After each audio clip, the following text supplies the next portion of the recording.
Hello viewers, মাত্র ঢাকা থেকে আমরা চলে আসলাম শ্রীমঙ্গলে।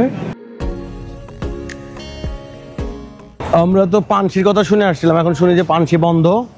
এখন এই যে রিজিক রেস্টুরেন্ট, মানে রিজেকে যদি থাকে আপনার রিজেকে থাকলে এখানে খেতে পারবেন।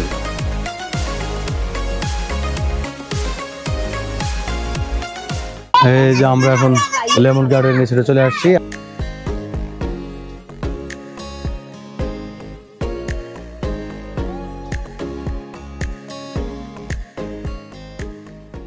প্রকৃতির অপরূপ সৌন্দর্য দেখতে আমরা শ্রীমঙ্গলে চলে আসছি। এখানে চাইলে সারাদিন আপনারা আড্ডা দিতে পারবেন, কোথাও না গেলেও চলবে, এমন একটা এরিয়া এটা যে এই রিসোর্টের ভিতরে এই সমস্ত কিছুই আছে। অরণ্য, খেলাধুলার ব্যবস্থা, বাচ্চাদের নানান কিছুই আছে। এখানে সুইমিং পুলের কাছে চলে আসছি আমরা।